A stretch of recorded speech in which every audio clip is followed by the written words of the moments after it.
علامہ اکبر خیر آبادی رحمۃ اللہ علیہ نے تاریخ اسلام کے اندر لکھا ہے کہ جب تاتاریوں کا ایک بہت بڑا فتنہ مسلمانوں پر آیا.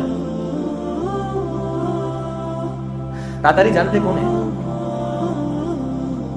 ہم میں سے اکثروں کو نہیں معلوم.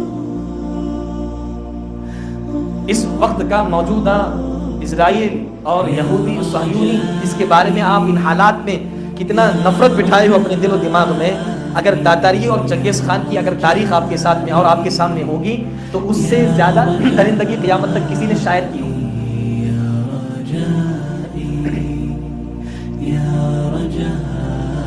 اللہ کا مزاج دیکھیے، اللہ کی عادت دیکھیے.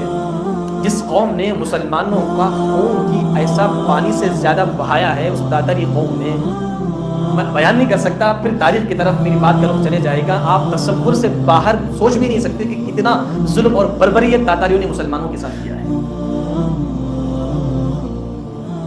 خراسان سے جب انہوں نے حملہ شروع کیا مسلمانوں پر، بغداد سے شروع کیا، خراسان تک پہنچے، اور خراسان تک پہنچنے کے بعد جب دیکھا کہ اس کی پوری فوج نے پوری خراسان کو بالکل قبرستان میں تبدیل کر دیا ہے مسلمانوں کو. جہاں دیکھو وہاں گیدڑ، جہاں دیکھو وہاں چیل، مسلمانوں کی لاشوں کو نوچ نوچ کے کھا رہے ہیں.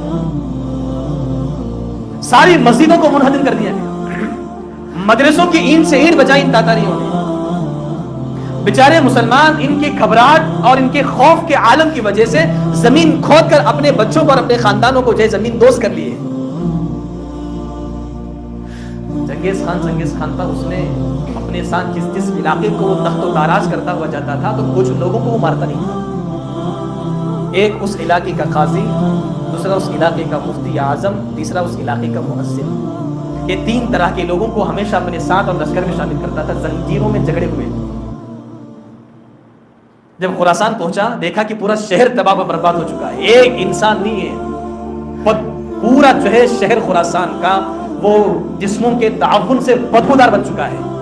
لیکن کسی نے کہا کہ کچھ مسلمان زمین دوز ہیں، لیکن کہاں تلاش کریں اتنے بڑے علاقے کے اندر. اس نے چنگیز خان نے ایک مؤذن کو جو ہے کہا کہ تم ایک چٹیل میدان پہ جا کے جو ہے زور سے اذان دو، اور جگہ جگہ اس نے پورے جو ہے علاقوں میں اذان کہی گئی. مسلمانوں نے کہا کہ ہاں کچھ مسلمان آئے ہیں، اندر سے باہر آنا شروع کر دیا. ان کا بھی قتل عام ہوا. پورے خراسان کے اندر، پوری جہاں جہاں مؤذن نے اذان دی وہاں پہ کئی سینکڑوں اور دسیوں کی تعداد میں مسلمانوں نے یہ سمجھ کر کہ مسلمانوں کی جماعت آئی ہے اپنی جان بچانے کے لیے، جب زمین سے باہر نکلے چنگیز خان کے ظلم کا شکار ہوئے. ایک مؤذن نے ایک مرتبہ چنگیز خان سے کہا تجھے ذرہ برابر بھی ان انسانوں کے تعلق سے رحم کا مادہ نہیں ہے. اس نے کیا الفاظ کہے یہ میں آپ کو بتانا مقصد ہے.